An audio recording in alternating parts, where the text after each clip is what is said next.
it's so hard to get an actual group. Why would you not boost? There's so much in that. There's so much because you don't want to pay gold. Want to play the actual fucking game? What? Yeah, well, if you're a goals oriented player, you're handy. You're boosting. More people are boosting than playing the game. Oh no! Surely to God. How big is this boosting problem? Like, actually, legit. Like, actually, how big is the boosting problem? Because it's that thing. I am in such a fucking bubble, dude. I play WoW with you and the guild. Yeah. I don't look at general chat. I don't look at trade. See the Premier Group Finder? Other than our guild trying to find a pug for something, not used it since Legion. Like, legit. Yeah. Because I just decided I'm not playing this game with bugs. I'm going to play this game with, as they say in another MMO, statics. So how bad is this problem? Chat, let us know. Yeah, like, let's see. Big, very big, apocalyptic, very big problem, huge problem. I just bought Mythic Raid mounts. All the largest guilds do it. Boosting's happening in guilds. It's very bad, harder to find a group because of this. Holy shit. Yeah. But of course in PvP, where it really matters. Oh, it's extreme. It's significantly worse in PvP because it literally impacts the other player's experience. Where you can kind of argue like, oh, well, it doesn't matter in PvE because, you know, if someone wants to boost, that's not harming anyone else's experience. Except for the fact that it, like, for anyone who's trying to pug, or anyone who's trying to do anything like that, it is such a nightmare. Wow. It's like... This is like almost everyone. Yeah. I mean, it's like less of a problem in PvE, but the thing with PvP then, I think it was Dakor. I don't know if this made it into one of our guides, but it was just Dakor saying that, like, if you want to climb... No, we did. It was in our gearing guide that's coming out on, like, Monday or something, but if you want to push rating for the sake of getting some PvP gear, well, you do it early before the boosters come in and ruin what a bracket means. Yeah. Which is wild to me that is something that's going on. There must be and then it's that thing where technically they've I don't know if it's supposed to be an anti-boosting measure, the whole requiring wins at a rating. Yeah, it almost certainly is. But if that is an anti-boosting measure, it's actually one that plays straight into the hand of boosters because it's just giving them repeat custom. My brain is turned into jelly and it's mushing out my ears. Yeah, there's the level. There's someone says, M.Real says, between boosting and Twitch carry streamers, you can get Keystone Master and ahead of the curve without ever knowing any dungeons. And I think that's actually, like, outside of the initial problem that you're going to have with boosting, where it clogs up your trade chat, it clogs up your Premier Group Finder, you're going to have this cultural switch, this cultural movement over time, where players don't actually play the game, but all of the, like, cosmetics they value will be behind that. But you've got WoW token. So you can just go and buy boosts. You can literally swipe your credit card and get, like, heroic kills. And it's like, that problem's not direct, but it's so obvious.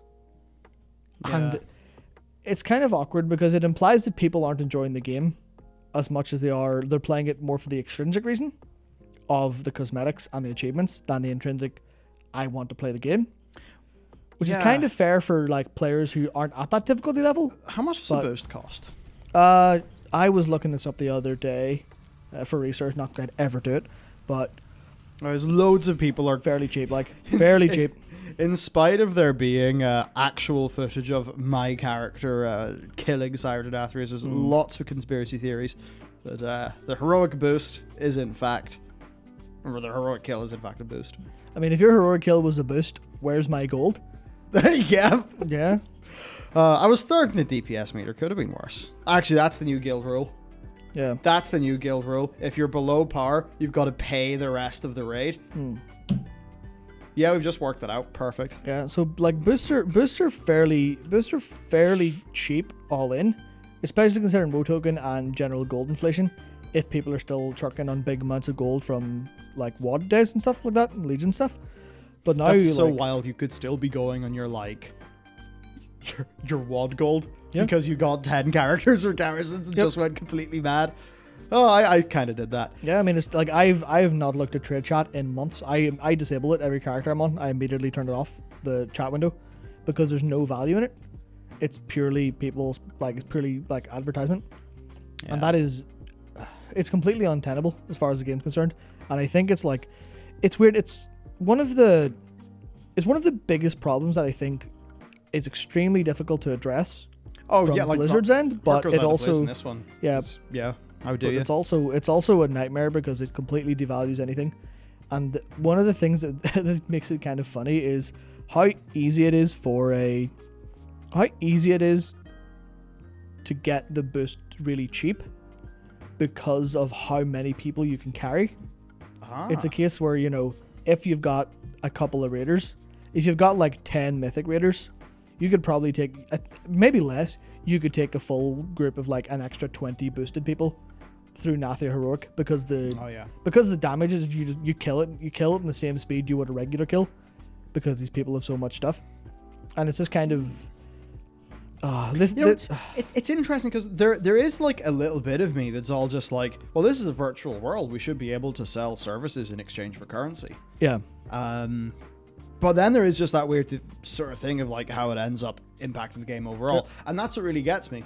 Because I think about games like RuneScape and EVE Online that have got vibrant player economies, and I think like, oh shit, this is great stuff. Yeah. This is lovely. But then it's like, as soon as it's in the context of WoW, it's like really weird and fucky. And I think that's because World of Warcraft is not a virtual world. It's not an MMORPG in the way that RuneScape and EVE Online are. I think a better way to think about boosting in WoW is probably something a little bit like Destiny 2. And if Destiny 2 had like in-game currency that you could kind of, you know, analogous to WoW Gold, and then it would feel like a little bit of a weird violation of, you know, the contract or like the expectation of like, you know, you got this because of skill. Yeah. So I guess that's what's going on. And then WoW Token just juices the whole thing because turn your IRL cash into an achievement.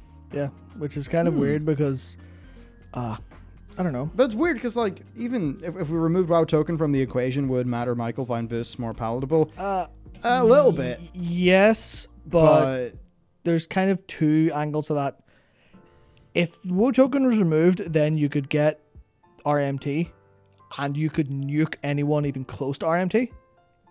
And then the boost, like the actual just spend money for gold would be a lot less of a problem. If they got rid of the token, and if they got rid of a lot of the bot problem, where people are just creating gold and, like, you know, inflating the shit out of the economy, if that was all sorted, the boost would be significantly less a problem. But now you can get, now you can just go and buy gold that bots have made with your WoW token, and off you go. You're off to the races. Like, you've got yourself your Nathri ahead of the curve, and then you can do whatever boosted people do with it. I mean, honestly, at this point, the quickest way for me to get to play, maybe not now because the patch is a couple days, but for the past couple weeks, the best way for me to literally play the game would be to buy a boost to get, I mean, I already have Curve my Paladin, so it doesn't make sense, but I want to do Nathri Heroic on my Monk. Yeah. The fastest way for me to get into Nathri Heroic on my Monk would be to boost Nathri Heroic or normal. Probably Heroic because I can't imagine people are boosting normal. Get the gear from that boost because I would give them extra gold or money to get gear funneled to me. Then I would have the gear to get invited to a group or accepted into a group where I can play the game. That's what I worked out in my head would be the most efficient way for me to get to play the game that I want. Yeah, that's that weird thing of if you're so goals oriented that you're kind of not interested in the journey, you're interested in the destination. Therefore, all your incentives are, you know, everything's aligned towards that destination. Therefore, because WoW Token exists, and, you know, it's one of those things with WoW Token, like, WoW Token with your IRL job money is almost always going to beat farming in-game gold. Definitely. And there's a few reasons why, because, like, you know, currency. So, like, leveraging the average hourly rate of somebody here versus somebody in another country. So there's stuff going on there. And then, you know, there's loads of kids playing WoW. And when I was a kid playing WoW, getting in-game gold is like a really big thing for me. Because, you know, you're getting WoW, you don't have any gold. So I think there's loads of people there who are, you know, just farming stuff, doing all of that to get the gold. Which then means the token, well, it just sort of inflates how far a token will get you. Because the labor pool, the labor pool that generates WoW tokens is like, you know, it's so much larger, and it also does include a bunch of like younger people who are not, hitting like 25, 30, whatever, or 35, and getting more disposable income. So it's a very interesting thing. I actually do find this genuinely fascinating. But it's fascinating, but as far as I'm concerned, it's one of the things people aren't looking at as a massive problem that's really hurting the user experience at World of Warcraft. And that is just like, it's all, this is going to sound insane, but what it feels to me like, it feels like it's the death throes of like a Korean MMO where it's all pay to win. It evokes that same feeling to me, where it's just no one, like so few people, especially later in the patch, are playing the game for the game's concerned. It's almost its own little self-inflating ecosystem of just boosters and boosties. Oh, it's so sad. So I like it. That's like me completely going, like, having a vague feeling and running with it. Maybe not necessarily completely connected to reality, but it's a feeling I get whenever I log in and just see no one playing it except for people like selling and buying. Like, yeah, that does feel pretty rough.